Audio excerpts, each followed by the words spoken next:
Analysis of short term financial position ചെയ്യാൻ വേണ്ടി നമ്മൾ പഠിച്ചത് ലിക്വിഡിറ്റി റേഷ്യൂസ് ആണ്.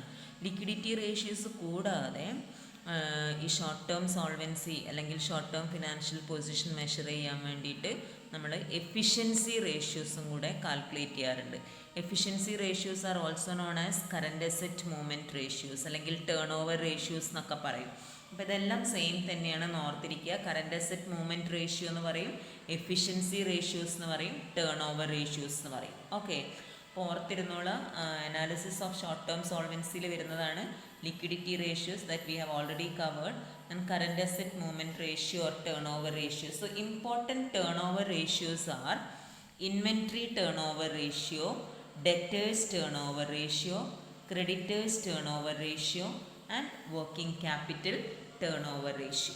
ഓക്കെ, അപ്പോൾ നമ്മൾ ആദ്യം നോക്കാൻ പോണത് ഇൻവെൻട്രി ടേൺ ഓവർ അല്ലെങ്കിൽ സ്റ്റോക്ക് ടേൺ ഓവർ എന്ന് പറയും. അപ്പം ഈ സ്റ്റോക്ക് ടേൺ ഓവർ റേഷ്യോ എന്തിനു വേണ്ടിയിട്ടാണെന്ന് വെച്ചാൽ,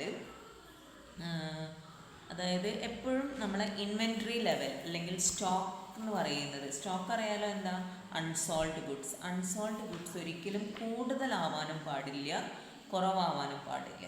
അതായത് the level of inventory should neither be too high or too low. അപ്പം രണ്ടിനും അതിൻ്റെതായ ബുദ്ധിമുട്ടുകളുണ്ട്. അപ്പോൾ എപ്പോഴും it is advisable to dispose of inventory as early as possible എന്നാണ് പറയുന്നത്. അതായത് too low inventory may mean loss of business opportunities. അപ്പോൾ എപ്പോഴും എന്ത് ചെയ്യണം, it is very essential to keep sufficient stock in business. അപ്പോൾ ഇൻവെൻട്രി ടേൺ ഓവർ റേഷ്യോ എന്തിനു വേണ്ടിയിട്ടാണ് കാൽക്കുലേറ്റ് ചെയ്യുന്നതെന്ന് വെച്ചാൽ, ഈ inventory turn over ratio is also known as stock velocity. ഓർത്തിരിക്കണം, stock velocity. And it is calculated as sales divided by average inventory അല്ലെങ്കിൽ cost of goods sold divided by average inventory. അതായത് ഇതെന്താണ് indicate ചെയ്യുന്നതെന്ന് വെച്ചാൽ, whether the inventory has been efficiently used or not.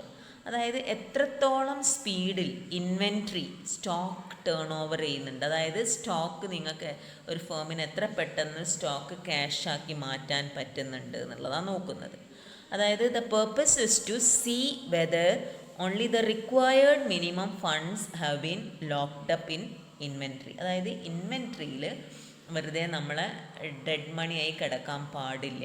അപ്പോൾ inventory turn over ratio indicates the number of times the stock has been turned over during the period, and it evaluates the efficiency with which the firm is able to manage its inventory.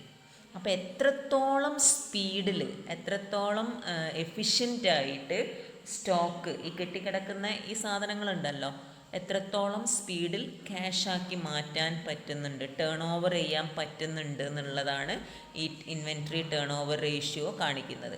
അപ്പോൾ ഇങ്ങനെ എത്ര times എന്ന് പറഞ്ഞിട്ടാണ് കാണിക്കുക, 5 times 10 times എന്ന് പറഞ്ഞിട്ട്. Okay, ഇനി അതിൻ്റെ ഫോർമുല നമുക്ക് നോക്കാം. ഇൻവെൻട്രി ടേൺ ഓവർ റേഷ്യോ കാണാനുള്ള formula, cost of goods sold divided by average inventory. എന്താണ് cost of goods sold divided by average inventory? Cost of goods sold എന്ന് പറഞ്ഞാൽ അറിയാലോ, സെയിൽസ് മൈനസ് ഗ്രോസ് പ്രോഫിറ്റ്. അപ്പം അല്ലെങ്കിൽ opening stock plus purchases minus closing stock. Direct expenses ഉണ്ടെങ്കിൽ അതും കൂടെ add ചെയ്യണം.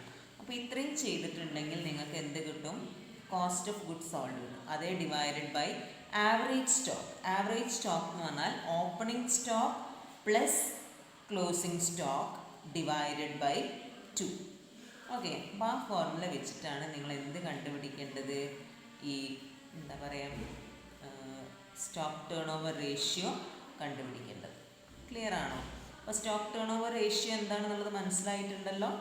അപ്പോൾ സ്റ്റോക്ക് ടേൺ ഓവർ റേഷ്യോ കാണാനുള്ള ഫോർമുല ഞാനൊന്നത് നിങ്ങളെ ടെക്സ്റ്റ് തന്നെ ഉള്ളതാണിത്. Stock turn over ratio is equal to cost of goods sold divided by average stock. ഇപ്പോൾ കോസ്റ്റ് ഓഫ് ഗുഡ്സ് സോൾഡ് കാണാൻ പറ്റുന്നില്ലാത്തൊരവസ്ഥയാണ്, അന്നേരം അവിടെ എന്തെടുത്താൽ മതി, സെയിൽസ് എടുത്താൽ മതി. Net sales divided by average stock. അപ്പോൾ കോസ്റ്റ് ഓഫ് ഗുഡ്സ് സോൾഡ് കാണാനുള്ള ഫോർമുല എഴുതി വെച്ചോളുക. Opening stock plus purchases plus direct expenses minus closing stock, അല്ലെങ്കിൽ സെയിൽസ് മൈനസ് GP. ഇനി ആവറേജ് സ്റ്റോക്ക് കാണാൻ എങ്ങനെയാണ്, opening stock plus closing stock divided by 2.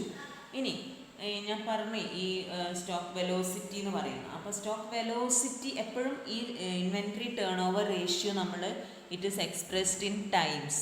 It can also be expressed in days or month. അപ്പോഴാണ് ഇത് ശരിക്കും stock velocity എന്ന് പറയാം. മനസ്സിലായല്ലോ? ഇത്ര മന്ത്സ് എന്ന് പറയുന്ന സമയത്ത്, അതായത് സ്റ്റോക്ക് ടേൺ ഓവർ പീരിയഡിനെയാണ് സ്റ്റോക്ക് വെലോസിറ്റി പറയുക. അപ്പോൾ സ്റ്റോക്ക് വെലോസിറ്റി കാണുമ്പം number of days in a year or months in a year or weeks in a year. അപ്പോൾ നമുക്ക് ഇങ്ങനെ എടുക്കാം. Number of days in a year എന്ന് പറയുമ്പോൾ 365 എടുക്കാം. Number of months in a year എന്ന് പറയുമ്പോൾ 12 എടുക്കാം. Number of weeks in a year എന്ന് പറയുമ്പോൾ 52 എടുക്കുക. അതേ divided by stock turn over or inventory turn over ratio. അപ്പോൾ നിങ്ങളിപ്പോൾ ഡേയ്സ് എടുക്കുന്നതെന്ന് വെച്ചാൽ അത്ര ഡേയ്സ് എന്ന് ആൻസറായി വരും. മന്ത്സ് എടുക്കുന്നതെന്ന് വെച്ചാൽ അത്ര മന്ത്സ് എന്ന് എഴുതാം. 52. അപ്പോൾ വീക്സ് ആണ് വരുന്നതെങ്കിൽ 52 divided by stock turn over ചെയ്താൽ നിങ്ങൾക്ക് അത്രയും വീക്സ് എന്നുള്ള ആൻസർ വരും. ഓക്കെ. അപ്പം ഈ സ്റ്റോക്ക് ടേൺ ഓവർ റേഷ്യോ അല്ലെങ്കിൽ inventory turn over ratio is A measure of liquidity of inventory and it measures how quickly inventory is sold. Okay. അപ്പം മാനേജ്മെൻറ്റിൻ്റെ inventory മാനേജ്മെൻറ്റിൻ്റെ efficiency test ചെയ്യാനുള്ള ഒരു റേഷ്യോ കൂടിയാണിത്. അപ്പോൾ എപ്പോഴും A high turn over ratio indicates that inventory sold fast. അപ്പോൾ ഇത്രയും എപ്പോഴും അങ്ങനെയാണ് നോക്കുക. എത്ര ടൈംസ് എന്ന് പറയുമ്പോൾ 2 ഫേമിൻ്റെ തന്നിട്ടുണ്ട്. ഒരു ഫേമിൻ്റെ inventory turn over ratio 8 times, വേറെ ഒന്നിൻ്റെത് 10 ടൈംസ് ആണ്. 10 ടൈംസ് ഉള്ള ആ കമ്പനിയാണ് they are efficiently managing their inventory, അങ്ങനെ പറയാം. So it is an indication of good inventory management. നേരെ തിരിച്ചിട്ട് എ ലോ റേഷ്യോ എന്ന് പറഞ്ഞാൽ എന്താ? It reflects over investment in inventories. അതായത് വെറുതെ കെട്ടിക്കിടക്കുകയാണ് സ്റ്റോക്കായിട്ട് നമ്മളെ എമൗണ്ട് മുഴുവൻ. അപ്പോൾ a low turn over ratio indicates that inventories are lying in stock for a long time or that stock doesn't sell quickly. Okay. അപ്പോൾ ഒരു പ്രോബ്ലം നോക്കാം നമുക്ക്. Inventory turn over ratio problem നോക്കാം. ഇതെല്ലാം ക്വസ്റ്റ്യൻ എഴുതി വെച്ച് നിങ്ങൾ ചെയ്യണേ. അപ്പോൾ cost of goods sold 5 lakh, opening stock അല്ലെങ്കിൽ opening inventory 40,000 and closing inventory 60,000. Easy അല്ലേ ചെയ്യാൻ? ഇൻവെൻട്രി ടേൺ ഓവർ റേഷ്യോ കാണാനാണ് പറഞ്ഞത്. അപ്പോൾ ഇൻവെൻട്രി ടേൺ ഓവർ റേഷ്യോ എന്ന് പറഞ്ഞാൽ cost of goods sold divided by average inventory. അപ്പോൾ കോസ്റ്റ് ഓഫ് ഗുഡ്സ് സോൾഡ് ഇവിടെ ഡയറക്റ്റ് ആയിട്ട് തന്നിട്ടുണ്ട്. So 5 lakh divided by average inventory എന്ന് പറയുമ്പം opening inventory plus closing inventory divided by 2. അപ്പോൾ അത് വരുന്നത് 40,000 പ്ലസ് 60,000 ഡിവൈഡഡ് ബൈ 2 എന്ന് പറയുമ്പോൾ 1 lakh ഡിവൈഡഡ് ബൈ 2 50,000. അപ്പോൾ 5 lakh ഡിവൈഡഡ് ബൈ 50,000 എന്ന് പറയുമ്പം inventory turn over ratio 10 times. Okay. അപ്പോൾ അങ്ങനെ തന്നെ ഒരു പ്രോബ്ലം തന്നിട്ടുണ്ട്. ഇതാക്കിയ തന്നിരിക്കുന്നത് credit sales is given, cash sales, return inward, opening stock and closing stock. നിങ്ങളോട് പറഞ്ഞിരിക്കുന്നത് calculate inventory turn over ratio if gross profit ratio is 20%. അപ്പോൾ നമ്മൾ ഗ്രോസ് പ്രോഫിറ്റ് റേഷ്യോ ഒക്കെ പഠിച്ചു കഴിഞ്ഞു, എങ്ങനെയാണ് ഗ്രോസ് പ്രോഫിറ്റ് റേഷ്യോ കാണേണ്ടത്. And you are also asked to calculate inventory conversion period. അപ്പോൾ ഇതെങ്ങനെയാണ് ചെയ്യുകയെന്ന് വെച്ചാൽ ആദ്യം നമ്മൾ ഇൻവെൻട്രി ടേൺ ഓവർ റേഷ്യോ കാണാൻ പോവാം. ഇൻവെൻട്രി ടേൺ ഓവർ റേഷ്യോ കാണണമെങ്കിലുള്ള ഫോർമുല എന്താണ്? Cost of goods sold divided by എന്താണ്? Average stock. അപ്പോൾ കോസ്റ്റ് ഓഫ് ഗുഡ്സ് സോൾഡ് എങ്ങനെ കിട്ടും എന്നുള്ളതാണ് ക്വസ്റ്റ്യൻ. അപ്പോൾ കോസ്റ്റ് ഓഫ് ഗുഡ്സ് സോൾഡ് കിട്ടാൻ വേണ്ടിയിട്ട് നമുക്ക് എന്ത് തന്നിട്ടുണ്ട്? സെയിൽസ് കിട്ടും. ഇതിൽ നിന്ന് ടോട്ടൽ സെയിൽസ് എന്ന് പറയുന്നത് credit sales plus cash sales ആണ്. അപ്പോൾ 1,50,000 പ്ലസ് 2,50,000 എന്ന് പറയുമ്പോൾ 4 lakh ആണ് സെയിൽസ് വരുന്നത്. അതിൽ നിന്ന് റിട്ടേൺ ഇൻവേർഡ്സ് 25,000 തന്നിട്ടുണ്ട്. അപ്പോൾ അത് മൈനസ് ചെയ്യാം. സെയിൽസ് റിട്ടേൺസ് മൈനസ് ചെയ്താൽ നെറ്റ് സെയിൽസ് 3,75,000.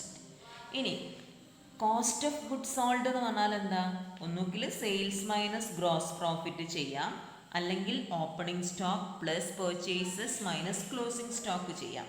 അപ്പോൾ ഇവിടെ നമുക്ക് എന്ത് ചെയ്താൽ മതി? ഈ ഫോർമുല യൂസ് ചെയ്യുക. കാരണം GP റേഷ്യോ ആണ് തന്നിട്ടുള്ളത്. അപ്പോൾ നമ്മുടെ സെയിൽസ് എന്ന് പറയുന്നത് എത്രയാണ്? 3,75,000. ഓക്കെ. ഗ്രോസ് പ്രോഫിറ്റ് ഇസ് 20% എന്ന് പറയുന്നുണ്ട്. അപ്പം സെയിൽസിൻ്റെ 20% ആണ്. അപ്പോൾ 20% ഓഫ് 3,75,000. അപ്പം നിങ്ങളെ കോസ്റ്റ് ഓഫ് ഗുഡ്സ് സോൾഡ് എന്ന് പറയുന്നത് എത്രയാണ് വരുന്നത്? It is 3 lakh. മനസ്സിലായോ? ഇനി ആവറേജ് സ്റ്റോക്ക് കാണാം. Opening stock plus closing stock divided by 2 ചെയ്താൽ ഒരു ആവറേജ് സ്റ്റോക്ക് ഇസ് 30,000. മെല്ലെ ചെയ്താൽ മതി കേട്ടോ, എല്ലാം കാൽക്കുലേറ്ററിൽ ചെയ്ത് പോവാം. Then inventory turn over ratio എന്ന് പറയുമ്പം cost of goods sold divided by average inventory. അപ്പം 10 ടൈംസ് എന്ന് കിട്ടി. മനസ്സിലായോ? ഇനി കൺവേർഷൻ പീരീഡ് കാണുമ്പോൾ ഞാൻ പറഞ്ഞല്ലേ, ഒന്നുകിൽ number of days in a year എടുക്കാം, or number of months in a year, or weeks in a year divided by inventory turn over ratio. അപ്പം നിങ്ങൾ number of days in a year എടുക്കുകയാണെങ്കിൽ 365 divided by 10, അപ്പോൾ 36.5 days എന്ന് വരും. ഇനി months ആണ് എടുക്കുന്നതെന്ന് വെച്ചാൽ 12/10 എന്ന് പറയുമ്പോൾ 1.2 മന്ത്സ് ആൻസർ ആയിട്ട് വരും. ഇനി വീക്സ് എടുക്കുന്നതെന്ന് വെച്ചാൽ 52 ഡിവൈഡഡ് ബൈ 10 എന്ന് പറയുമ്പോൾ 5.2 വീക്സ്. എങ്ങനെ വേണമെങ്കിലും എഴുതാം. ഓക്കെ, അപ്പോൾ നിങ്ങൾ ഈ ക്വസ്റ്റ്യനിൽ 36.5 അപ്രോക്സിമേറ്റ്ലി 37 ഡേയ്സ് ആയിട്ട് എഴുതിയിട്ടുണ്ട്. മനസ്സിലായോ? ഒറ്റ പ്രോബ്ലം കൂടെ ഇവിടെ തന്നിട്ടുണ്ട്, അതും കൂടി ഒന്ന് നമുക്ക് നോക്കാം. ഇൻവെൻട്രി ടേൺ ഓവറിൽ inventory turn over ratio is given 5 times and average stock 75,000. നിങ്ങളോട് പറയുന്ന കോസ്റ്റ് ഓഫ് ഗുഡ്സ് സോൾഡ് കാണാൻ. അപ്പോൾ ഇതേ ഫോർമുല എഴുതുക, അതിൽ സബ്സ്റ്റിറ്റ്യൂട്ട് ചെയ്യണം തന്നിട്ടുള്ള വാല്യൂസ്. അപ്പോൾ ഇൻവെൻട്രി തന്ന വാല്യൂസ് എന്ന് പറയുമ്പോൾ inventory turn over ratio 5, cost of goods sold കണ്ടുപിടിക്കണം, ഡിവൈഡഡ് ബൈ ആവറേജ് സ്റ്റോക്ക് 75,000. അപ്പോൾ ക്രോസ് മൾട്ടിപ്ലൈ ചെയ്താൽ മതി. അപ്പോൾ നിങ്ങൾക്ക് കോസ്റ്റ് ഓഫ് ഗുഡ്സ് സോൾഡ് എത്രയായിട്ട് കിട്ടും? 3,75,000. ഓക്കെ, അപ്പോൾ നിങ്ങൾക്ക് ചെയ്യാൻ വേണ്ടി ഒരു പ്രോബ്ലം ഞാൻ തരുന്നു. ഇതാണ് പ്രോബ്ലം. SM ലിമിറ്റഡ് സപ്ലൈസ് എന്നുള്ളൊരു ക്വസ്റ്റ്യൻ ഉണ്ട്. ആ ക്വസ്റ്റ്യൻ ഫോട്ടോ ആക്കി ഇട്ട് തരാം, അല്ലെങ്കിൽ നിങ്ങളത് പോസ് ചെയ്ത് വെച്ചിട്ട് എഴുതിക്കോളാം.